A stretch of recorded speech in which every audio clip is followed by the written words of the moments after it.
So let's start from the beginning of this analysis. Let's go to the last wordboard that I saved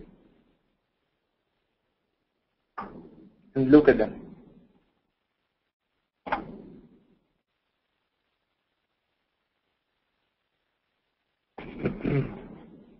Okay, so what we see here are two components. I just want to see one component to be able to use it wisely. So let's hide this one. And we have a component, we have a title, and we begin analysis. Okay, so what I want to do now is to start doing some analysis using our tool. Let's have the pane ready. Filters are ready. And then let's talk about the grid for a second. Now the grid is being considered a dynamic grid because I can do pretty much everything with it. I can rotate between the rows and the columns. Okay? I can say that I would like the time hierarchy to be changed to different hierarchy. How do I do that? So I will do that by clicking here on this small triangle and say that I would like to replace time with store, for instance. So let's do something else because it will be much nicer to see. Let's say that I would like to see product instead of the time hierarchy. So when clicking on product, I'll be able to use it as a role, and I'll be able to switch the presentation layer again. Now I can drill down, drill up, and that you must be aware of. But look at this nice thing. I can also nest another hierarchy or another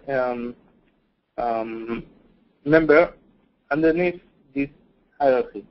So or before. So for instance, if I would like to do to make gender underneath it, so then gender will be underneath it, and I'll be able to use it. Each time I'll click the hierarchy, I'll see the gender. Now, if I would like to remove it, I just click remove gender, and gender is out. Okay. Let's see what more options do we have here. So adding a different one, we saw how to do it. And if I would like it the vice versa, I can just replace this with gender, and then gender will be the first one, and customers will be the second nested hierarchy.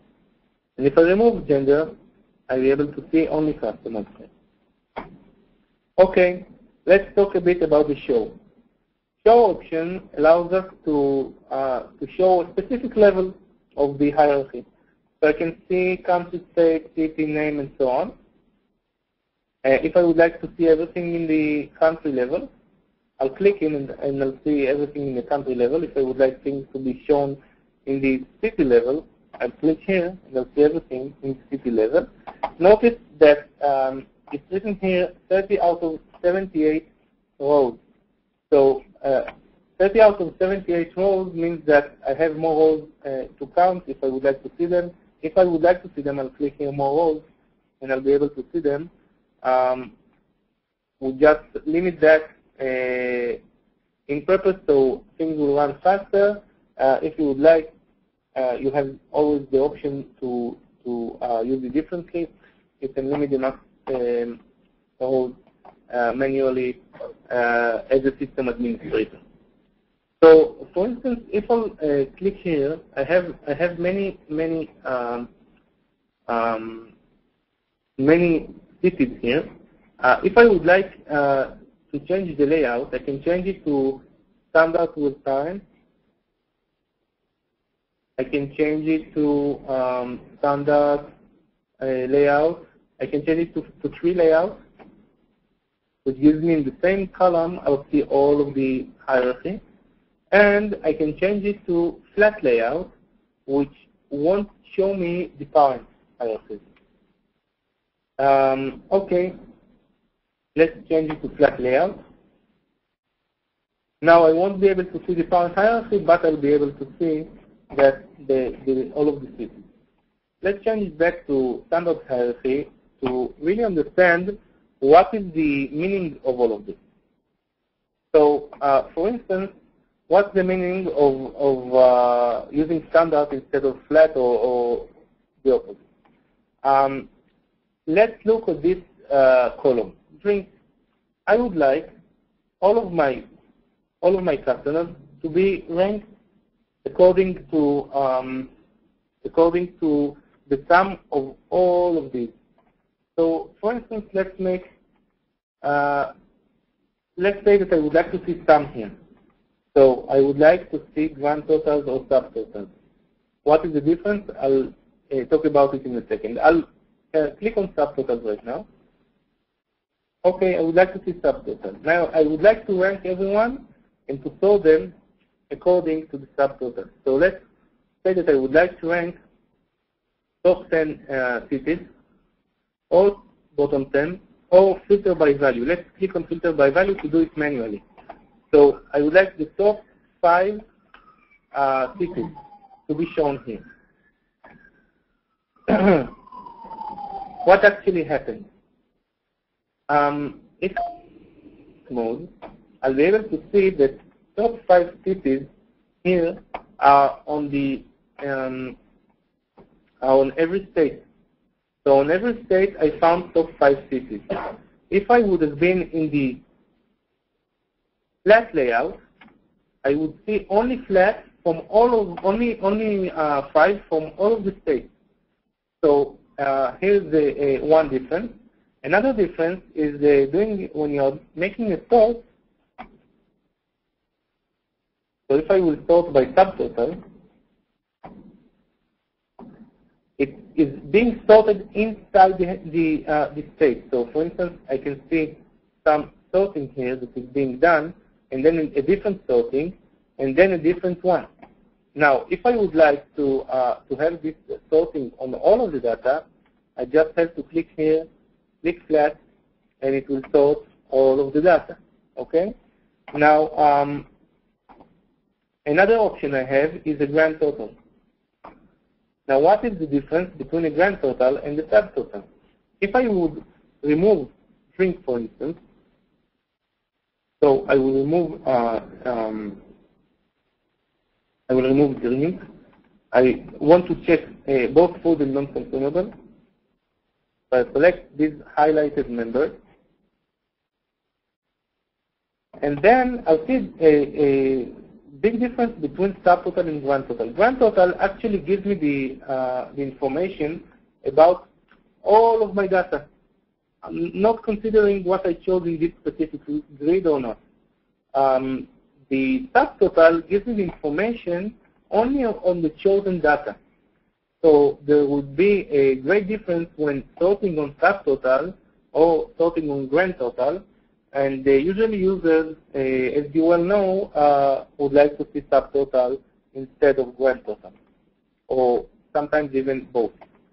Okay, I can show totals below if I would like, which means that it will take it on the side. I can show totals here on the rows. So here as well, I can show subtotal and the grand total. And here as well, I would like to show it in the end. Okay, so actually this is my data. I can drill down, drill up. And let's make a formula which is not subtotal and grand total, but a different one. So I'll just remove subtotal and grand total from here, or only grand total. Let's remove only the grand total. Okay, now I would like to make a formula out of food and non-consumable. Let's click here. I click both with the control key. Now I'll click on the small triangle here, and then I select formulas, and I can select sum, ratio, growth, difference, and so on. Let's click difference and say that this is a difference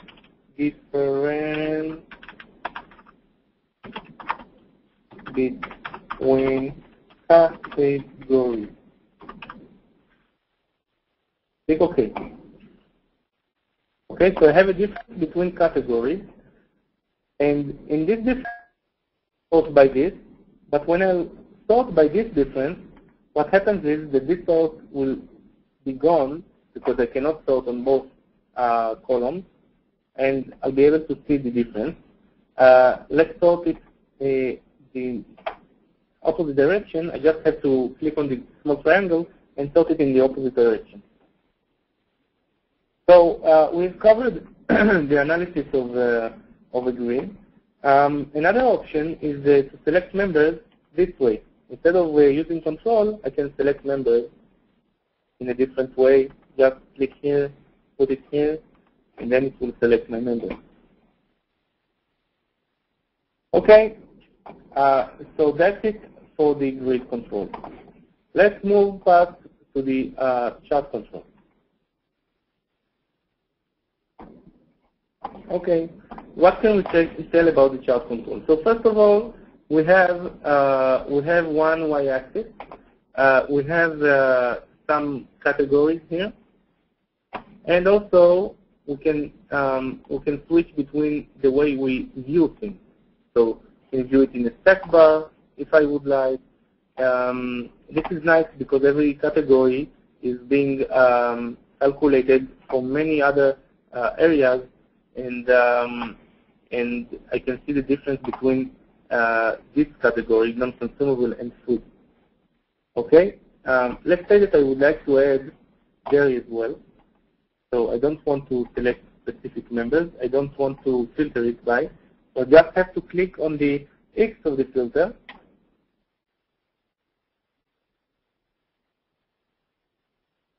And then it goes. It is not filtered anymore.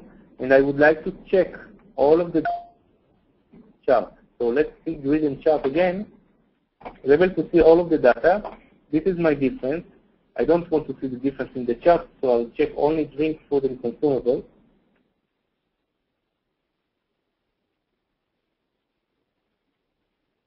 Select highlight members. Okay. And if I don't want to see Olympia, for instance, so with the control key, I select all of this row and all of this row, and then I want to see all of it. Now I would like to go back to the chart position. Now chart position enables me several things. First of all, as I explained before, I can change the way I view things. I can change the way the legend appears. So, for instance, the legend appears on the left. Sorry, I can put it on top or on bottom, and so on. Okay. So I can put it wherever I want to. Usually, I have to put it on bottom for my experience. I can change the way it works, and I can also rotate the information differently. Okay, so I will show it differently. Now I show the information according to each city of my top 5.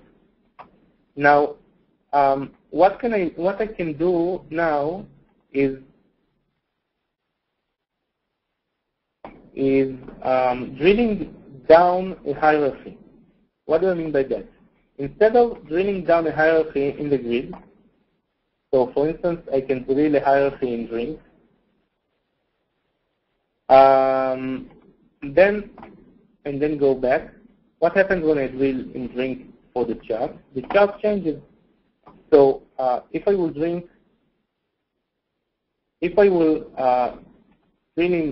to drink, what happens is that if you see this yellow thing that marks the place where the chart appears, or what the chart will show, when I drill down on drink, the chart will show the same alcoholic beverages and dairy instead of showing drink, food, and non-consumable as before. If I will drill up the drink,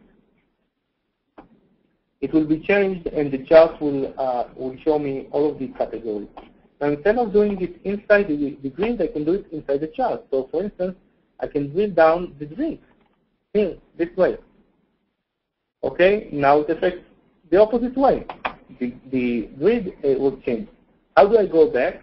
And write it down, please. I go back using Shift double click, and I go back up. Okay, so this is very nice feature to use the chart also for drill down and drill up. So let's go back to the chart itself.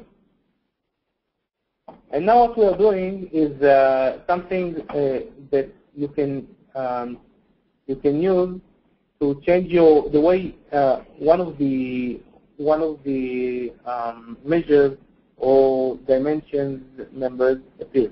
I would like to go back to the grid,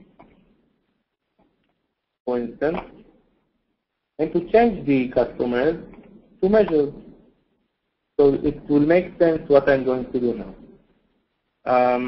So measures. Okay, so I have several measures here, and every category is being affected from each measure. Now, the way it looks right now, it's not that reasonable, so we'll change it.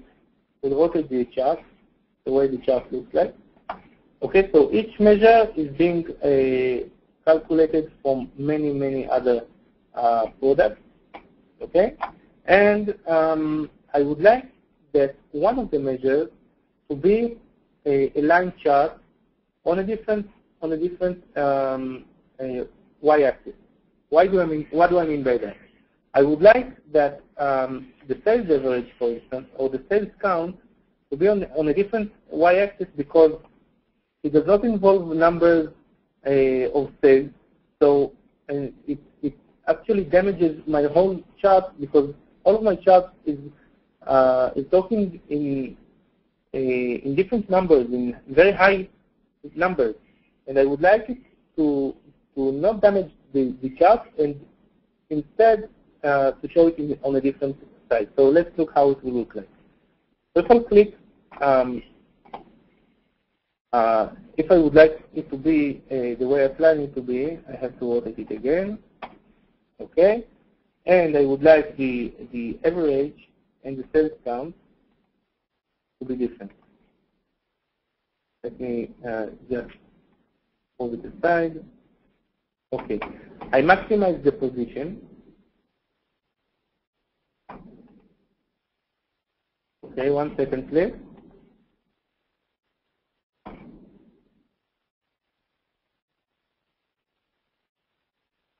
Oh, okay. You have to be in design mode in order to do that.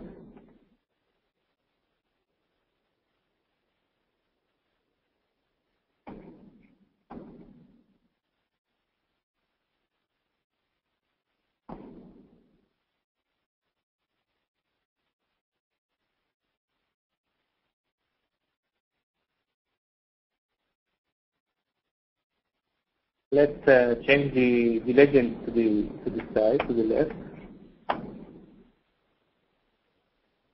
Okay. For some reason,